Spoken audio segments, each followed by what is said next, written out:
राऊतसाहेब, महाराष्ट्राच्या राजकारणात नेहमीच काका पुतण्याचं नातं हे चर्चेत राहिलेलं आहे. अनेक काका पुतण्यांच्या जोड्या महाराष्ट्राच्या राजकारणी बनण्यामध्ये गेल्या.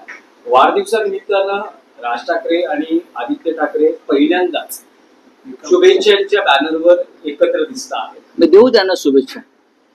अरे वाढदिवसाच्या शुभेच्छा लोक देत असतील. दोन नेत्यांना जे एकमेकांचे नातेवाईक सुद्धा आहेत, त्याच्यामध्ये मीडियाला शंका घेण्याचं किंवा प्रश्न विचारण्याचं कारण नाहीये. कार्यकर्ते वाढदिवस साजरा करतात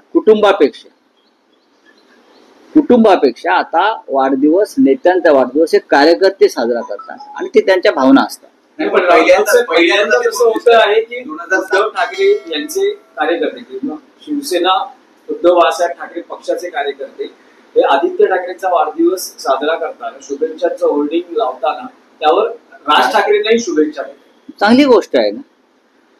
महाराष्ट्राची परंपरा आहे ती. शरद पवारांच्या होर्डिंगवरती किंवा अन्य पक्ष नेत्यांच्या होर्डिंगवरती अनेक फोटो असतात.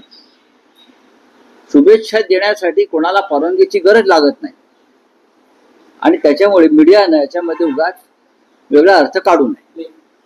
पण यंदा राज ठाकरेंना 14 जूनला वाढदिवसानिमित्त शिवसेना उद्धव बाळासाहेब ठाकरे पक्षाकडून शुभेच्छा जातील. 14 जून आता यायचं आहे ना, अजून 13 जून येईल, मग 14 जून येईल ना. 13 जूनला आधी वाढदिवस साजरा होऊ द्या, मग 14 जूनला तुम्हाला दिसेल. रोहित पवार असं म्हणतात की लोकसभेला जे पक्ष आमच्यासोबत होते त्यांनी चांगलं काम केलं, मात्र विधानसभेला आमच्यासोबत असलेल्या मित्र पक्षांनी स्वतःचा फायदा करून घेतला. त्यांचा ओघ कोणाकडे होता त्यांनी ते स्पष्ट केलं नाही. पण खरंच असं झालं की काही मित्र पक्षांनी फायदा करून घेतला. आता रोहित पवार हे कोणत्या अनुभवातून सांगतात मला माहित नाही, पण लोकसभा निवडणुकीमध्ये आम्ही अत्यंत ताकदीनं लढलो. नरेंद्र मोदी, अमित शहा यांच्या हुकुमशाही विरुद्ध एक वातावरण आणि एक लाट महाराष्ट्रात आम्ही निर्माण करू शकलो. तीच लाट विधानसभेला सुद्धा होती.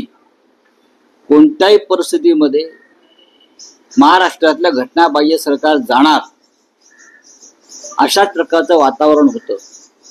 तरीही आम्हाला सत्ता मिळाली नाही. याचं कारण तुम्हाला सगळ्यांना माहिती आहे. राहुल गांधींनी या विषयावरती प्रखर भाष्य केलेलं आहे आणि तेच सत्य आहे. आता कोणावरही खापर फोडणं, दोष देणं हे आता बरोबर नाही. आम्ही राष्ट्रवादी काँग्रेसचं काम केलं, राष्ट्रवादी काँग्रेसनं आमचं काम केलं. काँग्रेस पक्षानं आमचं काम केलं, आम्ही काँग्रेस पक्षाचं काम केलं. नक्कीच जागा वाटपामध्ये शेवटपर्यंत विधानसभेला जो घोळ झाला त्याचा काही प्रमाणामध्ये आम्हाला त्रास झाला.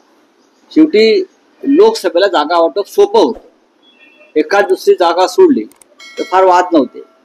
पण विधानसभेच्या जागा वाटपात, कारण प्रत्येकाला वाटत होतं की आमचाच मुख्यमंत्री व्हायला पाहिजे, आमची सत्ता येणार, त्यातून जागा वाटपात काही तेढ निर्माण झाली आणि ती चुकीची होती.